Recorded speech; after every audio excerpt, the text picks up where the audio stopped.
Sœurs et frères, le chemin par lequel le Seigneur nous a conduits dans la liturgie de cette première semaine de l'Avent nous convainc que Dieu nous réserve une joie éternelle, une joie irrésistible. Ce message est loin d'être une évidence pour nous. Lorsque nous tentons de nommer ce que nous voyons autour de nous, il n'y a que haine, violence, guerre, catastrophe de tout genre. Mais avec les yeux du cœur, nous devenons capables de voir l'invisible. De voir de l'invisible avec nos yeux de chair. Nos oreilles deviennent capables d'entendre de l'inaudible. Car tout humain porte en lui ce que saint Benoît appelle dans sa règle un désir de Dieu. Un désir qui en soi est une union à Dieu. La routine, l'habitude empêchent nos yeux intérieurs de voir l'essentiel.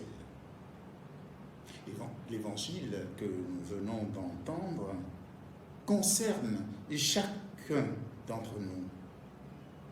Comme les deux aveugles dont il y est question, nous traversons une longue période de cécité intérieure. Mais nous finissons par connaître cette joie débordante de croire. Ces deux aveugles physiques sont l'image de nos fragilités, de nos limites, de nos faiblesses.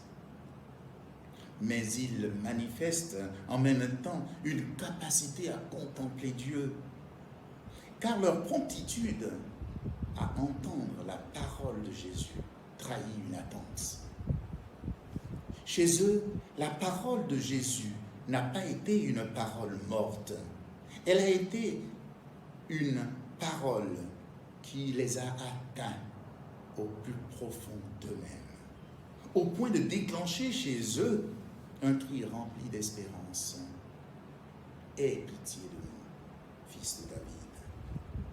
Ce cri est l'expression d'un abandon de soi entre les mains de Dieu. Physiquement, ils étaient dans les ténèbres, mais leur foi a du prix aux yeux de Dieu. Que tout se fasse pour vous selon votre foi. Chers amis, le Seigneur vient.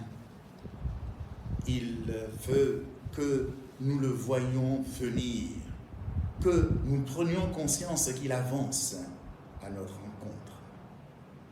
Il nous faut pour cela affiner les yeux de notre foi.